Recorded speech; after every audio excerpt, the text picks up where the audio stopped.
it's me, Tiffany, and welcome to Teaching Foundations YouTube channel.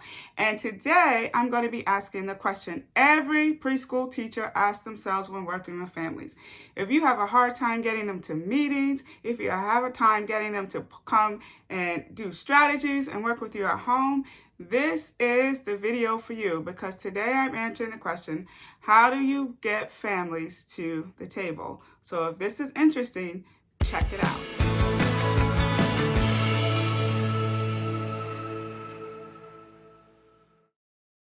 All right, so the biggest question and number one question I always get asked whenever I give trainings on working with children with challenging behaviors is, what do we do about the families? And it's a recognition that when we are creating behavior support plans and when we are implementing strategies in the classroom, we also have to have a partnership with families, right? The parents are the people who will be with that children for a lifetime, and they're the ones who need to be there engaging and helping and assisting, because we're really, for most of us, only in these children's lives for 1 year. So it's an important part of our work to make sure that we're partnering with the families. So one of the things that we find is that parents are resistant. And there's 3 reasons why I have experienced that parents are resistant. And that is because, 1, sometimes parents see the child as a reflection of themselves. So if you're saying the child is struggling with social skills or not getting along, or they feel like you're labeling that child, then they also feel like you're labeling them, judging them, or perceiving them. Another reason why parents tend not to jump to the table is because maybe they have these big dreams or big visions, or they have this idea of their child, and the message and the things that you're saying to them just don't match, right, with that vision of their child. And so sometimes it may take them a little bit longer to kind of recognize and be aware of what you're saying, because it isn't uncommon for sometimes parents not to see behavior the same way we do. And the third reason, and I often sometimes find this to be a very common reason, is that parents often struggled with it themselves, right? We have parents who maybe got engaged in challenging behaviors themselves. We have parents who grew up with labels. We have parents who were diagnosed with things. And so they have fears of what it means for their child. What labels are we putting on them? What impact does that have? How does that impact how we'll see them, right? And if we're working with preschoolers, what does that mean when they get to the school system and later in life, if we're putting labels on them at this young age? And they've had experiences that maybe some of them didn't like or weren't very positive, and they're fearful of what that means for their child. So when you think about it, the child being a reflection of them, the vision that they have for their child, and also if they struggled with it, that kind of puts up an unknown, what I call elephant in the room, barrier between you and families, because you're communicating, but they're seeing these or thinking about these concerns that we're not aware of. So it's important for us to recognize these things, and when we're communicating with families, address them so that we're establishing the trust needed with families to engage and participate. And the biggest thing to know is that parents need to hear a concern hundreds of times in order to even consider the fact that it's true. And I'm going to say that again. They need to hear it hundreds of times to even consider the fact that it's true. So that means they're going to think about it, process it. And hearing it comes in different ways and formats, and also understanding how it is given is important. So when you think about that, I think it's very important for us to first become clear on what we want the family's role to be. And this is a big part in getting them to the table, because a lot of times we may communicate with families that we have the expectation that we expect them to fix it. And many parents don't know how to. So they either don't recognize it, and that's a challenge in itself, or even if they do recognize it and are aware of it, they don't really know how to address it. They may be struggling with the same behaviors at home. So when we're looking at them and saying, hey, fix it, they're like, yeah, I'm looking for that help too. I'm looking for ideas. Who has suggestions? What do I do? And a lot of times they're looking to us for help and guidance and assistance. So one thing I always say is it's important for us as educators to be aware that while we as educators know child development, families don't. They gave birth to a child and their child is here and they're raising it, but they don't always have the same level of training and education and growth and development that we as teachers do. So they may rely on us to help point out and notice things about development that relate to their child. But they do have a very important role that we as educators need, and that is the knowledge of their child, the specifics, right? Their child's interests, their child's likes, their child's history, right? What goes on at home, family members. So a lot of the information you need when you're trying to understand what's going on with children, families have, and that's what we're trying to seek from them. We're seeking from them information so that we can begin to understand what is happening, what we're seeing, what we're observing, and also begin to tweak the strategies based on what we know. So think about it. I've had a child in my room this year, but were they in a program before? What strategies were used? What was done? How do they react? All of that information families have because they're that continued force. So when you communicate with families, it's very important for us to make sure that we're communicating the need to gain information and understanding from them, and not necessarily that we can want them to fix it. Because together, as a team, we're going to work to address it and make progress, right? One of the great ways to start doing that is I have this behavior challenge brainstorming form, this behavior brainstorming form. And what this form does is it helps me identify what I don't know so I can begin to ask the questions from families to get the answers. If I'm planning to meet with a family, this brainstorming form can definitely come to the meeting and it can be your guide, right? These are the questions you ask. These are the boxes you're filling in, and it's basically a perfect layout for conducting the meeting. All right, so I wanted to show you this brainstorming form so you could really see it and all the different parts, and share with you how I begin to use this when I'm establishing how I'm going to communicate with families. So you see here in this first box over here, it says what is his or her interests, strengths and interests, what we know about the child's family or changes at home, what are the current behavior challenges, what times of day do the behaviors occur, and at the bottom down here, what questions do we have? So in the beginning, right, you're really trying to identify what is the child's strengths and interests. So you see here I list cars and trains, being near a teacher, reading books, playing near other children, smiles, laughs, talks about what he's doing. He speaks in 5 to 6 word sentences. And this becomes a great thing when you're trying to build that trust and establish, because these are the things that you want to communicate, right? I noticed that he really is into the trains, and whenever it's choice time and it's time for him to pick an area, he goes to the block area and he takes out the trains.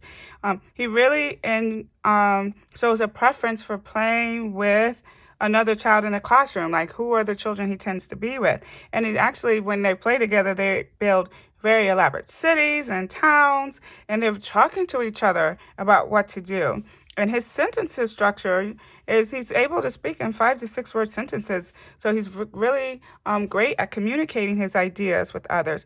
He really likes to read books. He likes to lead and sit in the chair and turn the pages. And sometimes he'll even pretend to read the books to others. So these can be things where when we talk about communicating that you know the big picture of the child, this is where those areas can come from. What we know about the child's family or changes at home. He speaks a different language at home. Recently went to visit dad, was around older cousins on his trip, and mom and dad are not together, right? So when we see this, right, this is sometimes you may be able to fill this box in, and sometimes during when you're meeting with families, this is a box you're trying to get the information about, and you're trying to fill in this information, right? So if you're able to, you can use this to be able to begin to understand some of the challenges you're facing, maybe some of the interests, but maybe this box is empty, and this is a point for you to focus on in the meeting to ask questions to be able to fill this part in. And that may be when you come down here, what questions do we have? You may have questions about certain things that you want to put in this box. What are the current challenges, right? In this area, it's important to be specific. Throwing toys, knocking over other children's work, hits his head against the wall or table when frustrated, runs around the classroom. These are very specific things, right? It's not that he's mad. It's not that he's frustrated. It's actually specifically what he's doing. And when I talk about this with the families, I can say when it was time to clean up today, he went and he started to throw the toys, right? Or when it was time for us to come in from outside, he ran over and he started to rip up other children's work. So these are specific things. And when you communicate with the families around this, right, when it was time for us to, after lunch, when we're transitioning nap time, he starts to run all over the room. And he's climbing on cots and stuff like that. So this is very specific things you can say what he's doing that will begin to lead to a question. Have you seen this at home? What have you noticed? To be able to answer that, to be able to get the families to share with you. The other thing is, what times of day do the behaviors occur? During transitions, time to clean up, coming inside, when he has a conflict with his peers, he wants to play with something, but he can't. So these are specific times that it happen. Sometimes I can also add in here indicators, whether the signs that he's beginning to struggle, right? Does his arms get stiff? But what times of day and what are the challenges? These become where we're going to share, but we want to make sure we're sharing specifically and not just our thoughts. And so if you have followed us on our blog, we have the Behavior Tracking Toolkit, and the Behavior Tracking Toolkit is a great place to go to get this information. And then what questions do we have? So what are the triggers? We have a hard time anticipating outbursts. What can we do to calm him? What strategies will work? If he's been at another center, I can ask, did they see this at his previous center? What strategies did they use? What things did they do? Or if we're suggesting a strategy, has someone tried that and how did he respond to it? What are the signs of him struggling? What should I be looking for? And how do mom and dad manage hitting and throwing? Does he do this at home? So this becomes a great way to sit back and think about what we know about the child before a meeting, or even just when we're struggling partnering families, just kind of putting all this on paper and then having some ideas and things that we want to kind of talk to the family about and share with them, and then specific questions we want to ask to be able to get that information back. So I know we're going to get to the part that everybody wants to know, and that is, what do we do? And if you haven't gained anything, the biggest thing that we can do is build two-way communication. We can't get information from families if we're not asking questions in an open-ended way and seeing them as equal partners here at the table. So one of the easiest ways for parents to perceive blame is for us to say you, or do this, or only communicate negatives. I had that experience where we were meeting with a family and they said they felt like their child was having a bad day all day long because that's all they heard. So when you're communicating, you want to make sure you're asking questions, using I notice statements, and sharing the child's highlights as much as you're sharing the child's struggles, because those are the things that'll get parents there. You want parents to know and understand that you see their whole child. You know their child's strengths. You know their child's interests. You know who their child's friends are and who they like to play with. You know the times of day that they get excited. You know the times of day that they struggle. You want to communicate that you see the whole child, the whole vision of who they are, and not just their struggles or their challenges at that moment. There are great tools that I use for communication. The first one is a parent communication log or a parent communication journal. You can make it with a simple marble composition book, and you can write in notes. And usually when I use the communication log, I'm communicating highlights, strengths. And if there was something that I feel like a child struggled with that day, I'll usually communicate that verbally.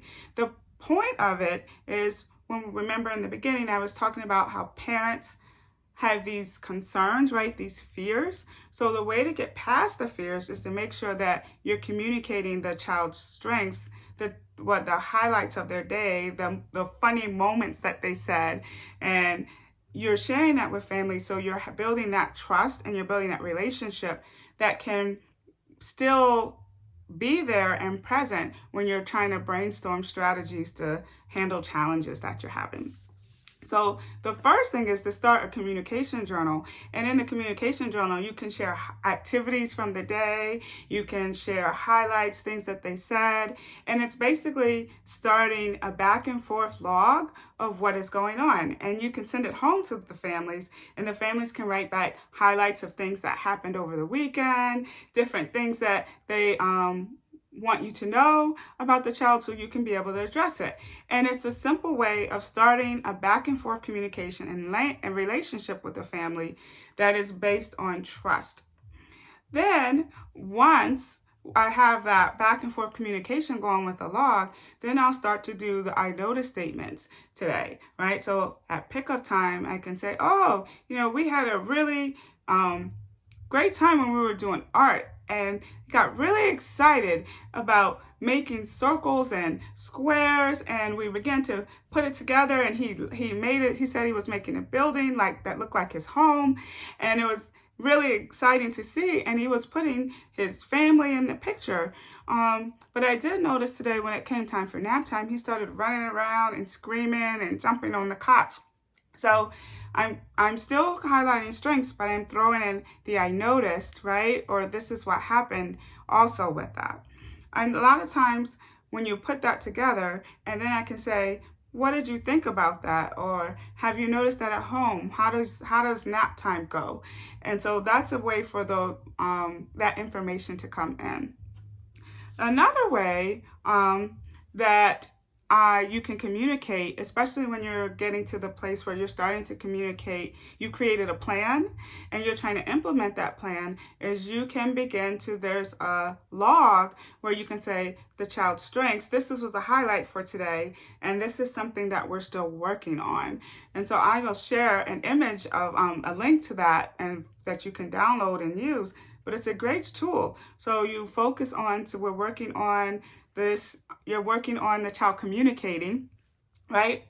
Using words when they're upset instead of running around and hitting. And you say, a highlight was today, when we were outside, we were riding on the bike and he was playing with his friends, and we're still working on him asking for someone to get out of the way. Or we'll start waiting on him to say, hey, can I take one more turn around the playground before he goes in? So using logs and communication is a great way to have that two-way back and forth, establish it from the beginning so that families feel like they're a part of the process, they feel heard, and they feel important. So if you found this video helpful, please like it and don't forget to subscribe. Bye.